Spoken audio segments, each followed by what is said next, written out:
Hey everybody, welcome back to See Elise. Today you're going to see Elise clean and talk about true crime.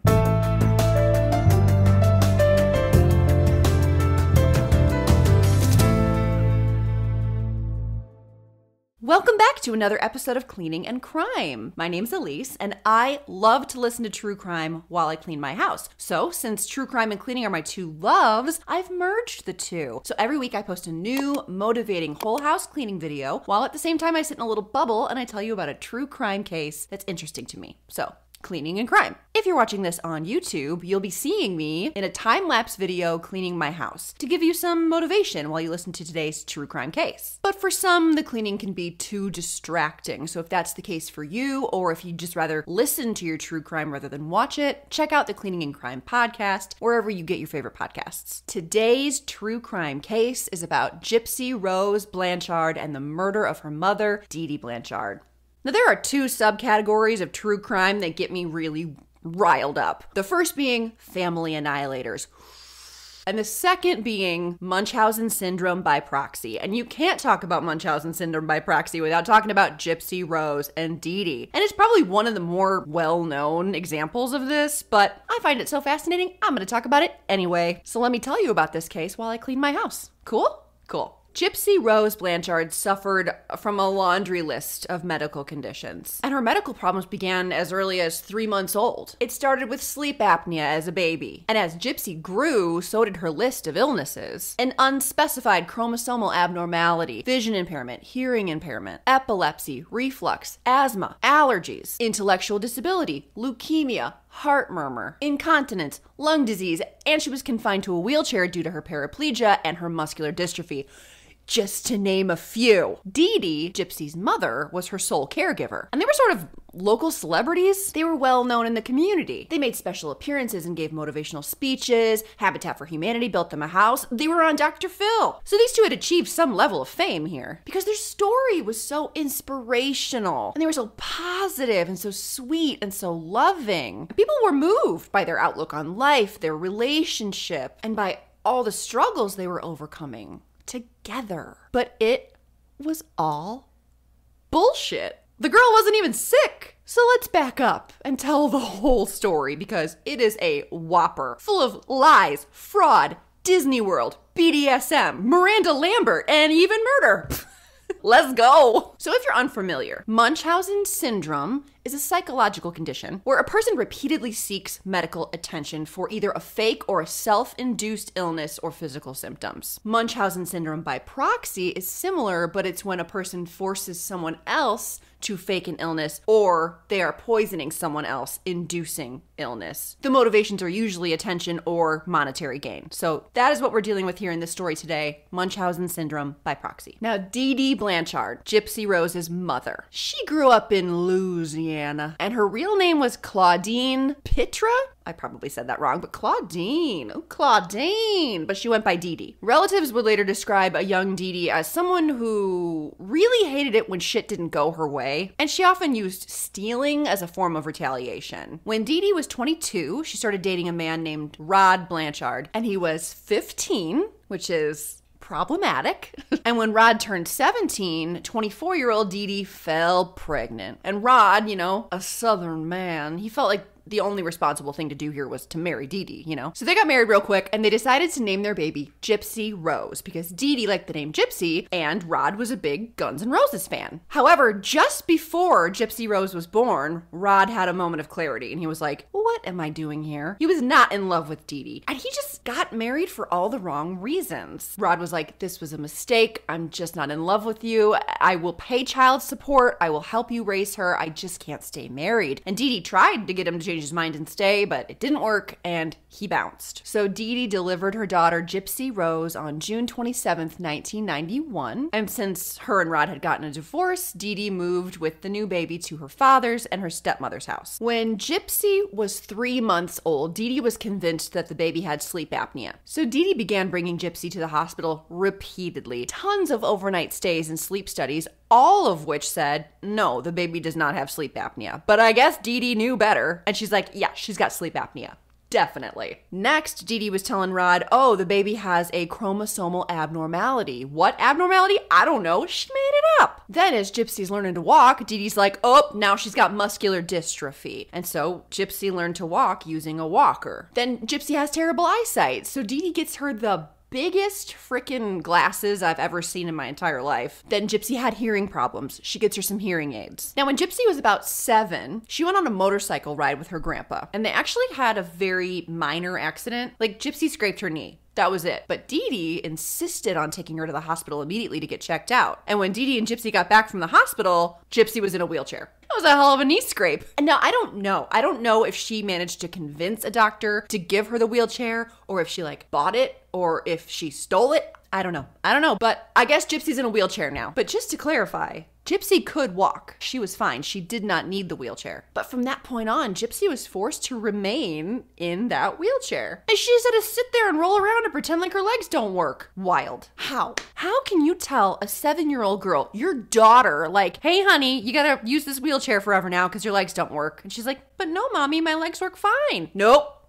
No, they don't. They don't work. What the fuck? DeeDee pulled Gypsy out of school in 2nd grade and began homeschooling her. And Gypsy actually taught herself how to read from the Harry Potter books. Excellent. DeeDee claimed she pulled Gypsy out of school because of her serious medical conditions, but it's quite obviously believed that it was to further isolate her and to maintain control over the girl, you know? Which is just sick. Like, you don't want her slipping up and telling a teacher, oh, actually I can walk and my mommy's a liar. Like, that would not go over well. So DeeDee and Gypsy Rose lived with DeeDee's father and her stepmother. And DeeDee was arrested several times during this period. She had forged a bunch of checks, and she had stolen a bunch of family members' credit cards and racked up a bunch of debt. So she was really dipping her toe into the fraud game. Also during this time, DeeDee was helping out around her father's house, and she was helping clean and helping cook the meals. And also during this time, DeeDee's stepmother started to be chronically ill. She was just freaking sick all the time. But as time went on, the family started to piece together that whenever DeeDee got arrested, or when DeeDee and Gypsy weren't around, stepmom was starting to feel a little bit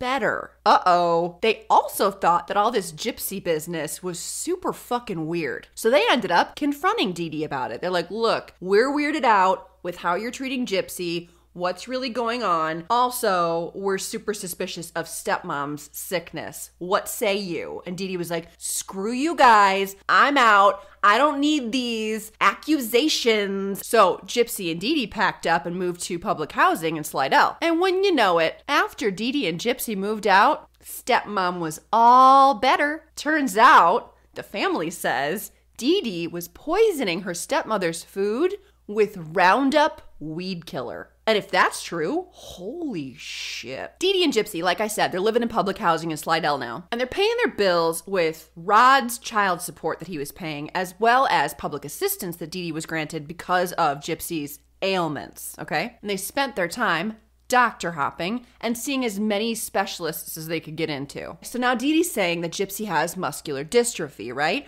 But a muscle biopsy was done, which I'm sure was awful, and the test showed no sign of the disease. But DeeDee was like, oh no, she has it. Then she claimed Gypsy was having seizures. And doctors said, oh no, that's awful. And they gave her anti-seizure medication. And this bitch, DeeDee gave Gypsy so much of this anti-seizure medication that her damn teeth fell out. Now the girl has no damn teeth. They also began making a ton of public appearances, giving motivational speeches, often going to the Special Olympics, and appearing in parades and events for special needs children. Now Rod ended up getting remarried to a nice woman named Christy, and they started a family, and Gypsy was still able to go and visit her father and spend time over there. She got along really well with Christy and with the other kids. And they had no real reason to doubt DeeDee. Like, you look at the girl and she looks sick and she's in a wheelchair, and DeeDee shows up and says, hey, she needs these pills, otherwise she'll have seizures. And they're like, oh, okay, yeah. And they would administer her medication just like DeeDee instructed them to. Gypsy didn't know any different. She was so young and she believed everything her mother told her. Can you imagine finding out years later that your daughter or your stepdaughter wasn't sick at all and you gave her medication thinking she needed it? Can you imagine? That is so fucked up. Now, Gypsy Rose was very small. Like, she topped out at 4 feet feet 11 inches. She's just a little mini muffin, and she had these big glasses. She had the wheelchair, and because she spent most of her time sitting around in a wheelchair, she didn't have much muscle definition. She was really little and frail. And her voice is terrifyingly high-pitched and childlike. If you get a chance, watch a video of Gypsy talking. I'm not going to put in a clip because I don't want to get demonetized by HBOMAX, who like owns the story. But she is like a cartoon fairy. Like, and today we're going to Disney World and I'm so excited. Like, I'm not even exaggerating. So she seemed really, really young and she seemed really, really sick. And DeeDee played into this. And it was at this point that DeeDee began lying about Gypsy's age. Then in 2005, Hurricane Katrina hit. DeeDee and Gypsy's area was destroyed, including their apartment. And they ended up going to a shelter in Covington that was set up for people with special needs. Now, Hurricane Katrina presented an interesting opportunity for DeeDee. All of their belongings were destroyed, including their medical records and Gypsy's birth certificate. So she was like, if I just move, start over, I can say whatever I want about Gypsy's age and her medical conditions, and everyone's just gonna have to take my word for it. And that's exactly what she did. So the girls relocated to the Ozarks and they started renting a home in Aurora, Missouri. DeeDee loudly threw herself into her local community, showing off her sickly 8 to possibly 10-year-old child who was actually quickly becoming a teenager. But shh. Telling everyone about how they survived Katrina and they have nothing left and Gypsy's so sick. But their love is gonna get them through. And everyone was like, OMG, these two. So inspirational. And that bitch, she was networking. And she was actually pretty freaking good at it. In 2007, Gypsy Rose was honored by the Olay Foundation that fights for the rights of tube feeding recipients. And she was named Child of the Year. Then in 2008, Habitat for Humanity built them a house. And it was a nice-ass house. They had a really good wheelchair ramp. They had a freaking hot tub. Now this was the turning point. That Habitat for Humanity house brought in a ton of local news coverage. I mean, that's a good story. That's good TV, you know? And people were so moved by Gypsy Rose and Claudinea DeeDee Blanchard with an E because she wanted to change their name slightly, just in case. Like, you don't want people from back home to be like, isn't that girl in the wheelchair from Louisiana? Isn't she like a teenager by now? She could be like, oh, no, that wasn't us. We have an E at the end of our name. That's not us.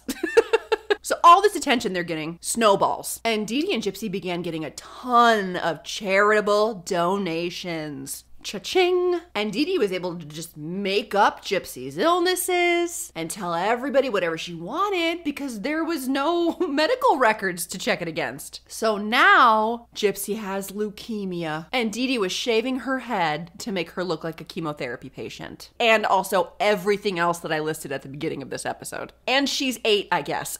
They were being asked to make all kinds of public appearances. They were on an episode of Dr. Phil. They were staying at Ronald McDonald houses while going to see different doctors. They were getting free flights to Children's in Kansas City, free trips to Disney World. And the Make-A-Wish Foundation sent DeeDee and Gypsy to a Miranda Lambert concert, gave them backstage passes and a meet and greet. They took pictures with Miranda Lambert, and I guess Miranda donated X amount of money to the family. Now, meanwhile, Rod, Gypsy's dad, is still sending $1,200 a month in child support up to DeeDee. And him and Christy, they kept setting up visits to go up to Missouri and see Gypsy and visit her. But like the day before, DeeDee would always call and find some reason to cancel their trip. Like, oh, you can't come. We got this really important appointment. We have to fly here or whatever, blah, blah, blah. You can't come. But keep sending those checks though. Those are great. Okay, bye. So Rod kept trying, but he kept getting denied and shut down by DeeDee. But Rod did keep calling Gypsy and talking to her on the phone. And this went on for years. And on one particular day, Rod called Gypsy on her 18th birthday. And he tells DeeDee, you know, I just want to chat with her, wish her a happy 18th birthday. Can I talk to her?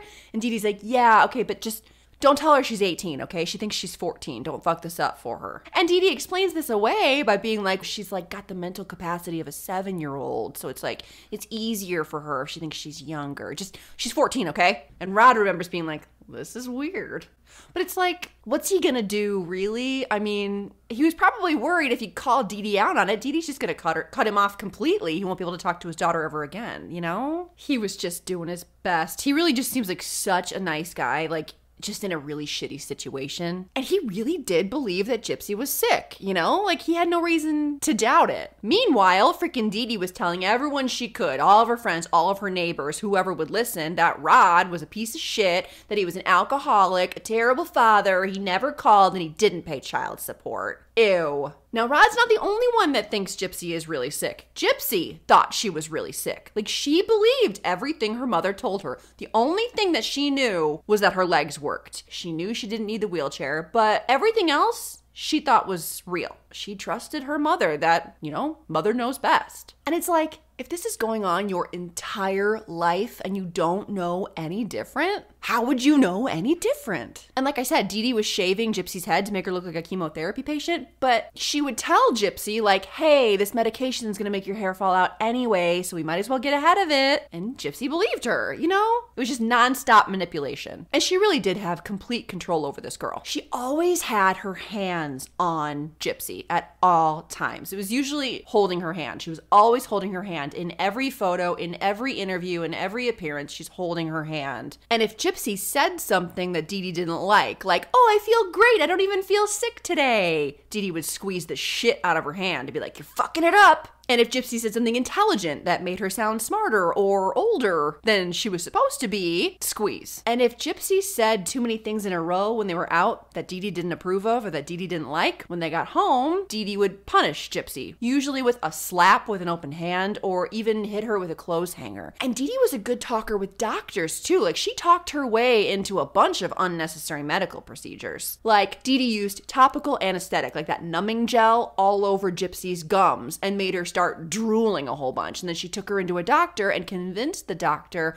to remove Gypsy's salivary glands to reduce her drooling. Now you combine lower saliva production with the anti-seizure meds she was on, and what little teeth she had left started falling out. And she had to get all of her front teeth removed and a bridge put in. The poor girl. DeeDee also claimed that Gypsy had a ton of ear infections, and she talked some doctor into putting tubes in her ears when she didn't need them. But one doctor, yes, only one doctor thought these two were suspicious. Bernardo Flasterstein. He was a pediatric neurologist, and he saw Gypsy in Springfield in 2009. And he saw Gypsy and he was like, muscular dystrophy? That doesn't sound right. And like, he looked at her muscle tone. Like, if you've been in a wheelchair for real for as long as Gypsy had been, she had way more muscle tone than she should have on her legs, you know? So this doctor ordered MRIs, blood tests, and all of them came back normal. No sign of muscular dystrophy. Then, when DeeDee was out of the room, he actually had Gypsy stand up, and she was able to support her own weight. So he was like,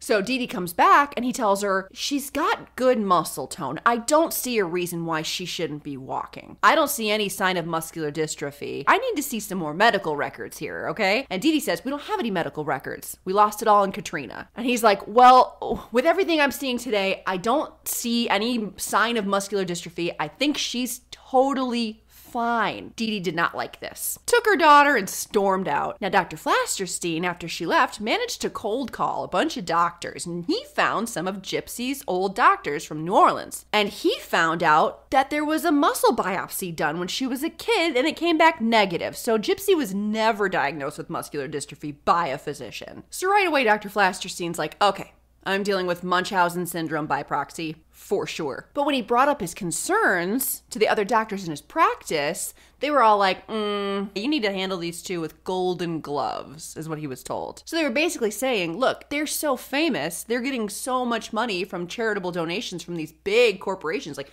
Make-A-Wish and blah, blah, blah, blah, blah. The authorities aren't going to believe you. And even Dr. Flasterstein said, if he would have reported them to social services, he probably would have been rejected outright. You got to prove neglect. But he didn't actually think he could prove neglect to social services. She's seeing the best doctors in the country. She's getting tons of medical care. She appeared very sick. You know what I'm saying? He didn't believe it was going to work. So all he could do was write a note in Gypsy's file, all of his suspicions. I suspect Munchausen syndrome by proxy. The mother's lying. But a few days later, an anonymous call came into the police. I'm gonna go out on a limb here, take a guess that it was probably that doctor. But what do I know? The anonymous caller said that Gypsy was older than her mother was saying she was, that she was lying about her birthday, she was lying about their names, and that Gypsy was not really sick, and requested a wellness check. But when police got there and did a wellness check, some sources say DeeDee drugged Gypsy, like right away when cop cars pulled into the driveway, with like the freaking pharmacy that she had in her pantry. Other sources say DeeDee just sweet-talked the police, basically provided enough documentation to prove that Gypsy was sick, and she also said she was lying about birthdays and spellings of their names to make it harder for her abusive ex-husband to find them. And the cops believed her, and Gypsy looked like a sick kid, and they left, and they closed the file. DeeDee never took Gypsy to see Dr. Flasterstein again, obviously, but she did go so far as to call the office and request her medical records to bring to a different doctor. And she was given her medical records, which means she got access to Dr. Flasterstein's notes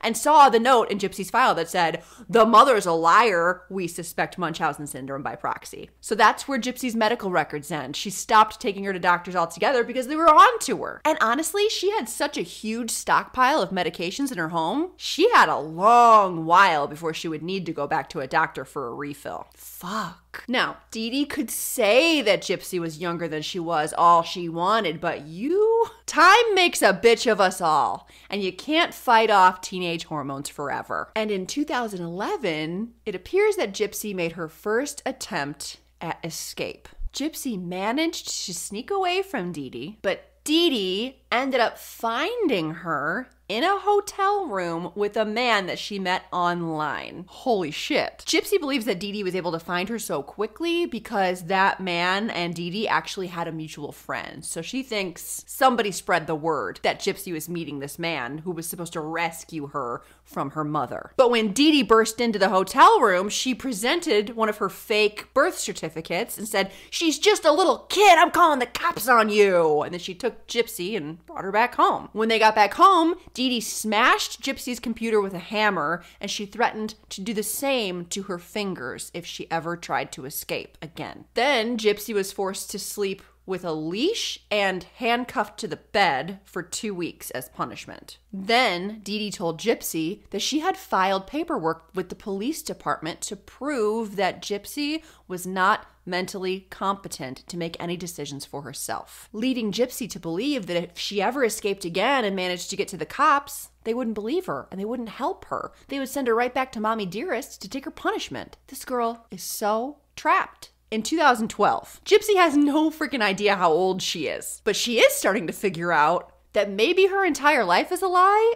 Maybe she's not sick, and maybe her mother is actually evil. And she also feels like nobody can help her. Not the doctors, not the cops. So she continues to use the internet as an escape at night after her mother goes to sleep. And this is where she would meet Nicholas Godejan, a guy sort of around her age, maybe, perhaps, on a Christian dating site. Now, Nick is from Big Bend, Wisconsin. Nick has his own troubles. He's on the autism spectrum, he has a criminal record for indecent exposure, he has a history of mental illness, and he claims to have dissociative identity disorder, or multiple personalities. So they begin an internet relationship, and Gypsy makes a secret Facebook account so that they can send messages and pictures back and forth. Some of the pictures, a little bit spicy. And at first, things were pretty normal. But then things started to get a little bit weird for Gypsy when Nick started introducing Gypsy to BDSM. And he also told Gypsy it would be great if all of his other personalities had girlfriends too. So he convinces her to create different alter egos to date his various personalities. She would dress up in costumes as those characters and would send pictures with her secret Facebook account to Nick and his various personalities. You gotta remember, this girl has zero life experience, and now she's being thrown into this as her first experience. Had to have been very confusing. I mean, she doesn't even know how old she is. But Gypsy and Nick continued this online relationship for years. And in 2014, Gypsy confided in a neighbor girl who lived next door, 23-year-old Aaliyah, and told her all about her online boyfriend, how they were so in love, and they were planning to elope. Aaliyah, who unbeknownst to her, was actually a very similar age to Gypsy, but she thought Gypsy was still really young. So she told Gypsy, you gotta be careful. He could be a sexual predator. You don't know who you're meeting when you meet him online. The neighbor had good advice, right? But Gypsy was like, no, there's nothing to worry about. We're so in love. In 2015, Gypsy got a bright idea that if she could just introduce Nick to DeeDee, that she would be like, oh, he's so great. I'm so happy you met someone you can totally date. I don't know why she thought this was a good idea. But Gypsy was like, what if I can just stage something to make it seem like we just bump into each other and, oh, this was the first time we were ever meeting. Great idea. So she tells Nick, get down to Springfield. I'll have my mom take me to the movie theater. I'll wear a costume and you wear a costume. Then we'll act like we're just meeting at the theater and I'll be like, look at you, strange man in a costume. I'm also in a costume. What a coincidence. Come sit with us. Great plan. And that's what they did. So it all plays out. They act like they're just meeting, and Nick goes and sits with Gypsy and DeeDee to watch the live action Cinderella. And apparently, Gypsy was like, well, I have to pee. And Nick's like, I have to pee too. And they met in the bathroom and had sexual relations for the first time. I don't know how Gypsy managed to get DeeDee to let her go to the bathroom alone. You know what I mean? But that's what they said. They said they did it in the bathroom. And then they like went back into the theater and watched the rest of the movie. Okay. After the movie, DeeDee was like, what was up with the dude in the theater? Who was that? What was that all about? And Gypsy's like, well, I don't know. I just met him that day. And DeeDee was like, a grown man in a costume alone at a Disney movie? He was creepy. I don't like it. Don't ever talk to that guy again. Well, that didn't work. Gypsy was dejected, but she kept up the online relationship with Nick. Now, Gypsy was kind of at her wit's end, and she started letting it slip to Nick. I'm not actually sick. My mother is abusing me at home. Everything sucks and I don't even know how old I am. I can't go to the police. Nobody can help me. I will never be able to escape this. And Nick told her things like, I'll be your knight in shining armor. I will protect you. I will save you from anything. And Gypsy said, even my mother? And he said, even your mother. Tensions at home between DeeDee and Gypsy started growing. And one night, DeeDee and Gypsy got into a big argument. And after the fight, Gypsy got online and told Nick, the shit's going down now. And they sat down and planned the murder of DeeDee Blanchard. So it's June 2015. Nick comes back to Springfield and Gypsy gives Nick all the information he needs. How to get into the house. Watch out. The front door's a little bit squeaky. I'm gonna leave duct tape, gloves, and a knife for you. She's gonna hide in the bathroom while he kills her mother. They had the whole thing planned out. That night before Nick arrived at their house, Gypsy and DeeDee had yet another argument. But the argument ended. They made up. They painted each other's fingernails. Gypsy sat there and acted like everything was fine. DeeDee was about to go to bed and she allegedly told Gypsy, I'm feeling much better now. I'm sorry about what I said. Don't hurt me. So Gypsy said DeeDee's last words to her were, don't hurt me. Fucking brutal. After DeeDee went to bed, Gypsy hid in the bathroom and covered her ears so she wouldn't have to hear her mother's screams. But she did. Nick got into the house, grabbed all the supplies that Gypsy had left for him, and Nick went into DeeDee's bedroom where she was asleep and proceeded to stab her. Like, a lot. It ended up being a total of 17 stab wounds, mostly in the back, while DeeDee laid in her bed. Gypsy, meanwhile, sat shaking in the bathroom, covering her ears, listening to her mother scream for help, scream her name, not knowing that Gypsy was the one that put the hit out on her. Gypsy described feeling completely in shock, and she also said she felt kind of nothing, but she also said that she was on a ton of drugs, and at this point in her life, her mother was giving her a ton of Xanax, and when she was on Xanax, she said she just felt zero emotions. After the deed was done, Gypsy and Nick went into Gypsy's bedroom and had sexual relations. Okay. Now, Gypsy and Nick have different versions of this part of the story. Gypsy says that Nick had expressed to her that if he was going to kill DeeDee, he was going to do it his way. And he wanted to rape DeeDee before he killed her. But Gypsy didn't want that to happen. So she thought to herself, if I can sacrifice myself, I'll let Nick rape me, and then nothing like that will happen to my mother. Nick says that him and Gypsy talked about it beforehand. I'll kill your mother and then we'll have sex afterwards. So the sex was consensual, according to Nick. We don't really know what happened for sure, really about any of this. But what we do know is that DeeDee is dead. Gypsy and Nick stole about $4,000 out of DeeDee's safe, packed up some bags, and they went to a hotel in Springfield to hide out, leaving Gypsy's wheelchair behind, walking on her own 2 feet and wearing a wig. So she was pretty confident that she wouldn't be spotted or recognized when they were going to little shops nearby the hotel. They hid out there for a couple of days, trying to figure out what their next move was. They decided they were going to go back to Wisconsin and stay with Nick's parents up in Big Bend. But they didn't want to get caught with the murder weapon while they were traveling to Wisconsin. So they mailed the knife back to Nick's family home in Wisconsin. Guys, there were so many places you could have tossed that knife. Literally anywhere. But you priority mailed it back to Wisconsin? Okay. They took a Greyhound bus up to Wisconsin, and Nick told his parents that Gypsy was homeless, she was abused, and that she was going to live with them now. Also, did my package get here? Because the post office said it was going to take 1 to 3 days.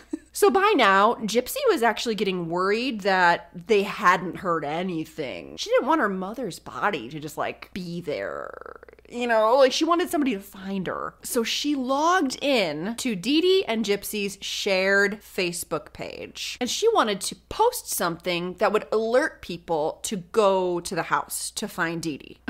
I'm not sure who actually typed this out, but investigators believe it was actually Gypsy. But she's like, okay, so we're going for a murder, kidnapping scenario, right? So she decides to write, "That bitch is dead." Okay, great. Okay. Obviously, Facebook friends were like, are you hacked? Are you talking about a movie you're watching? What's happening? What's going on? So then in the comments, she writes, "I fucking slashed that fat pig and raped her sweet innocent daughter. Her screams were so loud. LOL." Great job, guys. I think the line of thinking was stage it like a murder kidnapping, but everyone's going to be looking for a bald girl in a wheelchair. And so they'll just never find Gypsy and they'll just stop looking and it's all going to work out. It's a completely brilliant plan. But it's why? Why would the kidnapper go onto your personal Facebook page? I don't know.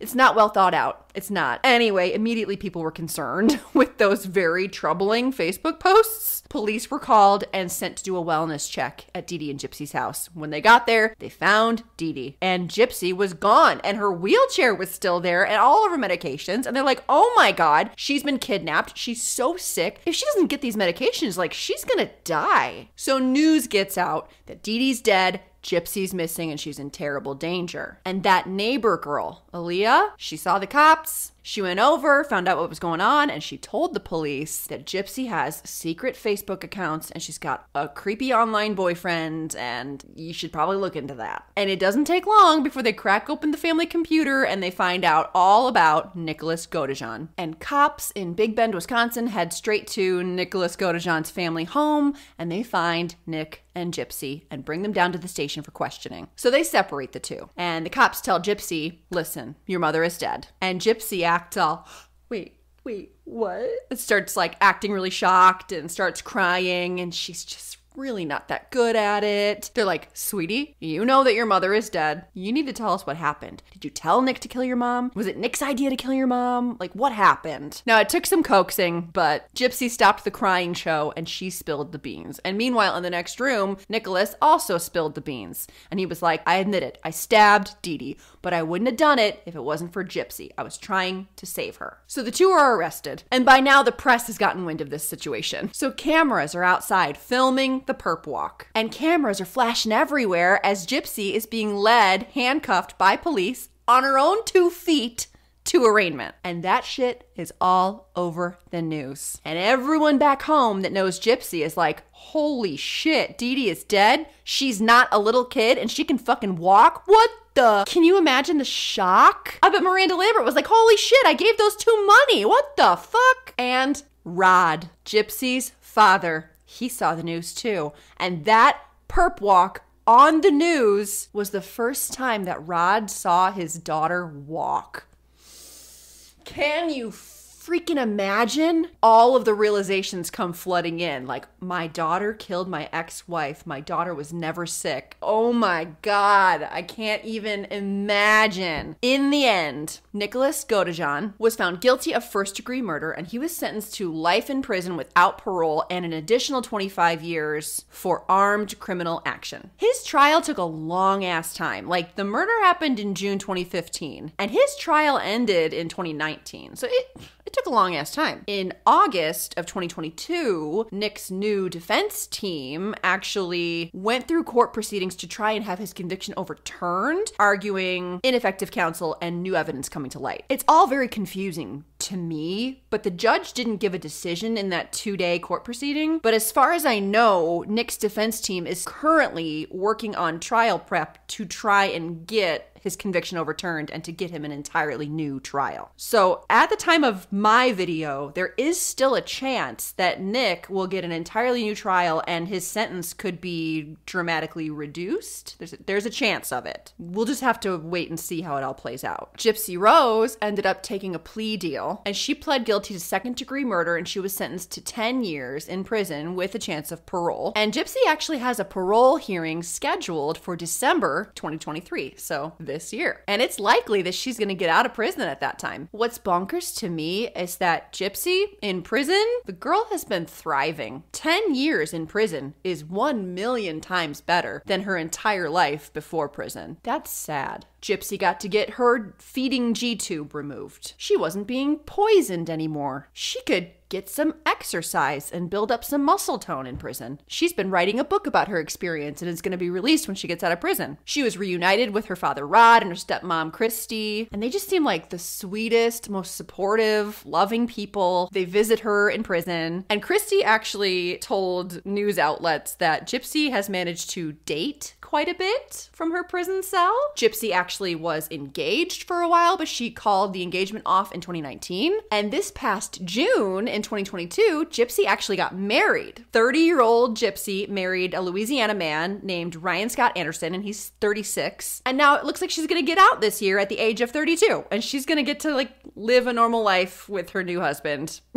Wild. Okay, so what do you think? I think that this case is actually pretty controversial, especially the sentencing. Some people, including DeeDee's own family, believe DeeDee got what she deserved. Some people believe Gypsy should not have dragged Nick into this. Some think it was more Nick's idea than it was Gypsy's. Some people think Gypsy had literally no choice but to kill her mother. There was no way out. Some say, why the fuck didn't she call Rod? And Rod himself even said, I would have gone right up to the house and gotten Gypsy and taken her out of that house. But really? I mean, I really don't believe that DeeDee would have ever let that happen. I don't know. I don't think it would have just worked out like that. You know, I don't know. I mean, it's likely that if DeeDee hadn't been killed, Gypsy would have been killed. I do think that Gypsy's 10-year prison sentence was a good thing, because it seems like those 10 years in prison have really benefited Gypsy's life. And I think if she would have just gotten off completely, she would have floundered in the real world. You know? I don't know. But Nick? That's where I'm on the fence. I don't know how I feel, because it's like, yes, he killed someone. It was awful, but I kind of feel like that guy needed a lot more psychological help, you know? But we don't really do that in this country, do we? So, I don't know. This is why I'm not an expert, and I am not in a position to make decisions about anybody else's life but my own. But please let me know how you feel about it in the comments. And that is the end of today's true crime case about Gypsy Rose Blanchard and the death of her mother, DeeDee Blanchard. Holy moly! If you liked this video, please give me a like and don't forget to subscribe, because I will be back next week with a new episode of Cleaning and Crime. Thank you so much for watching, and I'll see you next week. Bye-bye. I'm taking next week off to celebrate my birthday and spend some time with my loved ones, so while there won't be a new episode on February 27th, I will be back on Monday, March 6th with a new episode. See you then.